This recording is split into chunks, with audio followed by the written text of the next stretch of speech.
안녕하세요. 인연을 채우지 못하고 이혼을 하게 된 30대 초반의 여성입니다. 이 사연을 말씀드리기까진 많은 용기가 필요했어요. 아는 사람한테 이야기하자니 너무 부끄러워서 이렇게 익명으로 사연을 적어봅니다. 남편과 저는 같은 건물에서 일하면서 알게 되었습니다. 저는 2층에 위치한 학원에서 수학을 가르치고 있었고 남편은 바로 위층 보험사무실에서 팀장으로 일하고 있었습니다. 접점이 없어 보이지만 그래도 1년 넘게 오며 가며 얼굴을 마주하게 되니 어느샌가 서로 누가 먼저랄 것 없이 안녕하시냐는 짧은 대화는 나누게 되더라고요. 그러다 남편이 하루는 언제 한번 점심이라고 같이 먹었으면 좋겠다고 물었습니다. 저는 솔직히 보험을 권하려고 그러는 건가 싶어서 거절하려고 했지만 제가 원래 싫다 소리를 잘 못하는 성격이거든요. 자의반 타의반으로 주말에 만나 점심도 먹고 차도 한잔 마시게 되었는데 보험에 비읍자도 안 꺼내더라고요. 그러더니 오래전부터 저한테 관심이 있었다면서 정식으로 만나보고 싶다고 했습니다. 남편의 솔직한 말에 마음의 문을 열게 되었고 그날을 계기로 저희는 연인이 되었어요. 그리고 사귄 지 한 10개월 만에 남편이 청혼까지 해왔습니다. 결혼 이야기가 오가면서 양가 어른들도 뵙게 되었어요. 시아버지께서는 서울 근교의 대학 강단에 서시는 대학 교수로 사회적 명망이 있으신 분이셨습니다. 방송에도 몇 번 나오셨을 정도예요. 비록 결혼식을 올리기 전까지 자주 뵙지는 못했지만 그래도 찾아뵐 때면 항상 저를 웃는 얼굴로 대해주셨고 말씀도 젠틀하게 하셔서 정말 멋진 인품을 가지셨다고 생각했어요. 그리고 아들은 아빠 닮는다잖아요. 제 남편도 언젠간 저렇게 나이가 들어갈 거라고 생각하니 더욱더 결혼에 대한 확신을 갖게 되었습니다. 혼수나 예단 같은 건 시댁이나 저희 집이나 남들 눈에 부끄럽지 않을 정도로만 하자는데 동의했습니다. 하지만 역시 신혼살림을 할 집이 문제였어요. 시부모님께서는 한 2년만 같이 살자고 하셨습니다. 저에게 가풍도 익히고 한 가족으로서 정도 붙이면 좋지 않겠냐고 하시면서 말이지요. 대신 2년 후에 저희가 독립을 하고 싶다고 하면 그땐 집을 사주신다고 하셨습니다. 솔직히 이때는 시아버지의 실체도 몰랐고 여러모로 손해는 아닌 것 같아서 좋다고 했습니다. 공짜에 눈이 멀어 제 팔자 스스로 꼬았다고 비난하셔도 어쩔 수 없지만 그때는 정말 이런 시부모님이라면 10년도 모실 수도 있겠다 싶을 정도로 인자하고 좋은 모습만 보여주셨고 약속도 지켜주실 거라고 믿었거든요. 하지만 10길 물속은 알아도 한 길 사람 속은 모른다더니 결혼하고 나니까 그전에는 보이지 않았던 것들이 눈에 들어오기 시작했습니다. 시아버지는 제 예상과는 전혀 다른 분이셨습니다. 정말 첫 인상이 와장창 깨질 정도로 말이에요. 꿈에도 상상하지 못했던 사건들이 너무나 많이 일어났습니다. 무엇보다도 술을 너무 좋아하셔서 매일같이 늘 술을 드시고 오셨습니다. 과음으로 인사불성이 돼서 귀가하시는 시아버지께서는 많지 않은 날이면 꼭 속옷만 입으시곤 소파에 누워서 주무셨습니다. 시어머니가 저희도 있으니 추태 부리지 말라고 어르고 달래면 방으로 들어가시는 수순이었어요. 때로는 새벽 한 5시쯤이 되면 일어나서는 곤히 잘 자는 가족들을 다 깨워서 약수터에 가자고 하셨습니다. 한 사람이라도 안 가겠다고 하면 일찍 일어나는 새가 벌레를 잡는다부터 시작해서 일장연설을 늘어놓으셨고요. 같이 살기 시작한 지 한 반년쯤 됐던 날이에요. 새벽 2시 반쯤이었는데 시어머니가 남편을 조용히 깨우시더라고요. 저도 덩달아 잠에서 깼지만 왠지 시어머니가 남편만 조용히 불러내시기에 눈을 감고 자는 척을 하고 있었어요. 나중에 알고 보니까 시아버지가 대학 근처에서 술을 과하게 드시곤 길에서 쓰러져 잠들어 계셨답니다. 그걸 우연히 시아버지 수업을 듣는 학생이 발견해서 시아버지 핸드폰으로 시어머니께 연락을 해온 거였어요. 남편이 운전하는 차를 타고 시어머니가 파출소로 옮겨지신 시아버지를 모셔왔고요. 행여 학교에 소문이라도 나면 큰일 난다며 시어머니가 연락 준 학생에게 돈을 챙겨줬다고 하셨습니다. 너무 부끄럽고 남사스러운 일이지만 그렇게라도 학생 입을 다물게 하려고 그러셨다더군요. 나중에 남편에게 그 이야기를 듣고는 시부모님 두 분 모두께 너무나 실망을 했습니다. 그런 일이 있었음에도 불구하고 시아버지의 음주는 점점 더 심해져만 가는 눈치였습니다.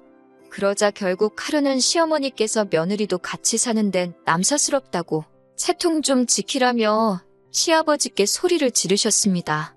같이 사는 동안 시어머니가 시아버지께 이런저런 잔소리를 하시는 건 봤어도 큰 소리를 내시는 건 본 적이 없었기에 저나 남편이나 깜짝 놀랐습니다. 시아버지께서도 처음엔 당황하신 듯 하더니 이내 TV 옆에 있던 수석을 집어드셔서는 거실 테이블에 집어 던지셨습니다. 시어머니더러 마누라가 남편을 무시하니 술을 안 마실 수가 있냐면서요. 테이블 유리가 다 깨지면서 집안은 순식간에 난장판이 되었고요. 소리가 어찌나 컸는지 아랫집에서 무슨 일 있냐고 인터폰을 해올 정도였으니까요. 태어나서 한 번도 이런 상황을 직접 겪어본 적 없었던 저는 말 그대로 심장이 터지는 줄 알았습니다. 시아버지께서 저에게 배우라고 한 가풍이 이런 건가 어이가 없었네요. 시어머니는 주저앉아서 당신 팔자를 한탄하시면서 우시고 저는 그런 시어머니를 달래며 집을 치워야만 했습니다. 시아버지는 욕을 하며 집 밖으로 나가셨고 걱정이 된다며 남편은 시아버지 뒤를 따라 나갔고요. 놀라운 건 이런 대소동이 있었지만 그 다음 날 가족 중 누구 하나 먼저 이 일을 입에 담는 사람이 없었다는 거예요. 사실 무엇보다도 시어머니와 저희 부부를 답답하게 한 건 시아버지는 다음 날이 되면 아무 일도 없었다는 듯이 행동을 하신다는 점이었습니다. 처음에는 어찌나 태연하게 연기를 하시는지 정말 기억을 못 하시나? 기억력에 문제가 있으신 건 아닌가 싶더라고요. 결국 한 1년쯤 지났을 때 저는 남편에게 우리 제발 나가 살면 안 되냐고 물었습니다. 아프신 시아버지 병수발을 할 자신이 없다고 솔직하게 털어놓으면서 말이에요. 그러자 남편은 현실적으로 우리 둘이 맞벌이를 해서 언제 집을 살 수 있겠냐며 1년만 더 버티자고 그러더라고요. 저도 그 말에 딱히 반박을 할 수가 없어서 알겠다고 했습니다. 그리고 그때부터 마음속으로 하루하루를 새고 있었네요. 그리고 얼마 뒤 평소처럼 시아버지는 귀가하시기 전이었고 꾸벅꾸벅 졸고 계신 시어머니께 먼저 들어가 주무시라고 했어요. 그리고는 남편과 제가 거실에서 시아버지를 기다리고 있었고요. 그런데 2시쯤 남편 핸드폰으로 전화가 걸려왔어요. 받아보니 경찰서더라고요. 시아버지께서 엉뚱한 동네에 있는 포장마차까지 가셔가지고는 술에 취해 행패를 부리셨다고 하더군요. 옆자리에 중년 부부가 술을 마시고 있었는데 아내 되는 사람한테 치근덕거리다 싸움이 났고요. 결국 신고를 받고 지구대 경찰관이 나왔는데 그 경찰관한테 욕설을 퍼부으셨답니다. 남편은 그 이야기를 듣자마자 앞에 쩔쩔매면서 지금 당장 모시러 가겠다고 죄송하다고 연신사과를 하고 있었어요. 이게 무슨 개망신인가 싶었습니다. 그래도 다행히 시아버지를 알아보는 사람은 없었나 보더라고요. 새벽동이 틀 때쯤 시아버지와 남편이 집으로 돌아왔습니다. 주무시던 시어머니도 소란스러운 소리에 깨셨고 저도 잠 한숨 못 자고 날밤을 샜어요. 술에서 덜 깨신 것 같았는데 뭐가 그렇게 그날은 또 기분이 좋으신지 계속 저한테 사랑의 총알을 쏘시고 저더러 한번 안아보자 그러시는 거예요. 남편이 얼른 안아드리라 그래서 떨떠름하게 어깨동무식으로 대충 안아드렸더니 갑자기 제 팔뚝 안쪽 살을 꼬집듯이 주물럭 거리시는 게 아니겠어요. 저는 어색하게 웃으며 팔을 빼냈습니다. 그러자 또 어딜 가려고 그러냐며 제 손목을 잡아 끄시더니 제 팔뚝살을 또 만지려고 하시는 거예요. 그 순간 더는 아니다 싶어서 제가 시아버지께 왜 자꾸 만지시냐고 아프다고 그러면서 정색을 했습니다. 그제서야 시어머니도 왜 당신을 두고 며느리를 귀찮게 하냐며 억지로 시아버지를 모시고 안방으로 가시더라고요. 제가 남편에겐 너무 기분 나쁘다고 이건 시아버지의 술 깨시면 한 번 짚고 넘어갈 문제인 것 같다고 그랬습니다. 그러자 남편은 대수롭지 않다는 듯 왜 일을 크게 만들려고 그러냐며 시아버지가 며느리 예뻐하는 것도 기분이 나쁘냐고 비아냥거리더라고요. 그리고 남편이 이 이야기를 시어머니께도 전달을 했는지 이튿날 회사에 있는데 시어머니께 전화가 걸려왔습니다. 당신들이 딸이 없어서 시아버지가 저를 딸처럼 생각해서 그러는 거니까 너무 기분 나쁘게 받아들이지 말라고요. 하지만 저는 솔직히 시아버지와 며느리 관계를 떠나서 기분이 너무 찝찝했습니다. 하지만 제가 남편과 이혼을 결심하게 된 결정적인 이유는 따로 있습니다. 시아버지의 음주가 결국 저희 부부의 발목을 잡았어요. 10시 정도로 약간 늦은 시간이었지만 음식물 쓰레기를 버리고 자야겠다 싶어서 아파트 1층으로 내려가는데 어디선가 쿵소리가 나더라고요. 놀라서 뛰어나가 보니 세상에 시아버지 차가 아파트 화단에 처박히듯 올라탄 나무를 받은 것 같더라고요. 제가 시아버지께 괜찮으시냐고 물어보려는 순간 술 냄새가 진동을 하는 걸 한 번에 알 수 있었습니다.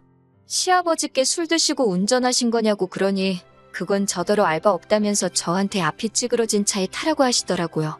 제가 왜 그러시냐고 다치신 데는 없냐고 얼른 구급차라도 불러야 하는 거 아니냐고 하니까 됐고 운전을 제가 했다고 하라더군요. 제가 그게 무슨 말도 안 되는 소리냐고 아주 난색을 표했습니다. 그러자 시아버지께서는 내가 대학교에서 잘리면 니들 집은 어떻게 사주겠냐며 어차피 일해봤자 저한테 크게 피해갈 일도 없으니 누가 묻거든 제가 이런 사고를 냈다고 하라셨습니다. 몇몇 이웃들이 무슨 일인가 싶어 밖으로 나왔고 저와 시아버지는 그 몇 안 되는 군중 사이에서 실랑이를 하고 있었습니다. 그때 음식물 쓰레기 버린 제가 안 들어와서 그런지 남편이 따라 나왔더라고요. 저는 그런 남편을 붙들고 방금 시아버지가 하신 말씀을 이야기하며 당신이 빨리 아버님 설득 좀 해보라고 했습니다. 그런데 오히려 남편은 아버님 말씀이 틀린 것도 아니랍니다. 어차피 다친 사람도 없으니 그냥 제가 운전하다 실수했다고 하라는 거예요. 제가 음주운전을 하고 집에 오신 건 범죄라고 절대 협조해드릴 수 없다고 했어요.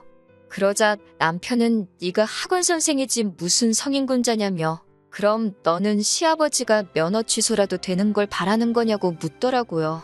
그 순간 저는 이 부자지간에게 참교육을 해줘야겠다는 생각이 번뜩 들었습니다.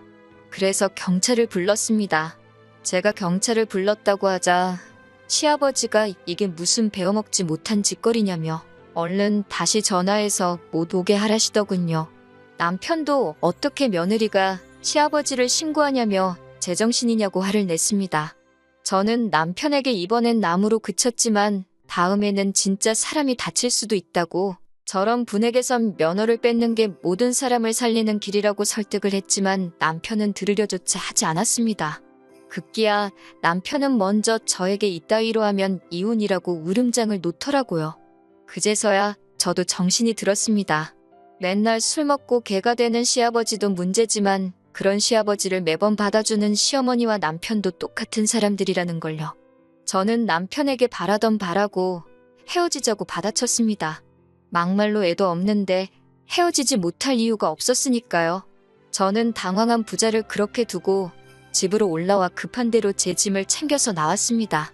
시어머니는 이게 무슨 짓이냐며 아무리 그래도 그렇지 어떻게 아녀자가 기분 따라 집을 나왔다 들어갔다 하냐며 나가는 건 제 자유여도 들어오는 건 아니라고 소리를 치시더라고요. 그래서 저도 다시 들어올 일은 없을 거라고 걱정 마시라고 했습니다. 결국 시아버지는 혈중알코올 농도가 면허 취소 수준으로 나온 데다 블랙박스에 음주운전을 한 기록까지 다 녹화가 되어 있어 결국 면허 취소에 벌금형까지 내려졌습니다. 남편은 그제서야 자기가 잘못 생각했다는 걸 알았는지 저에게 다시 한 번만 이해해달라며 싹싹 빌었지만 저는 소송을 불사해서라도 이혼할 거라고 말해줬어요. 그리고 질질 끌면 시아버지 이야기까지 다 떠벌리겠다고요. 그러자 남편도 더는 제 마음을 돌릴 수 없겠다 싶었는지 이혼에 동의해주겠다 했습니다. 대신 시아버지가 돌아가시면 다시 같이 살자는데 이건 뭐 미친 소리나 마찬가지죠. 그렇게 며칠 전 저와 남편은 마지막으로 협의이혼을 했다는 신고서를 내고 깔끔하게 남남이 되었습니다. 이제 당분간은 술 먹는 사람은 상종도 하기 싫으네요. 시아버지는 면허 취소와 지난번 술에 취해 길에서 발견된 일까지 학교 안에 소문이 나면서 결국 강단에서 물러나셨다고 하더군요. 지금은 뭐 미움도 없고요. 그냥 시아버지가 건강관리 잘 하셔서 오래 사시면 좋겠습니다.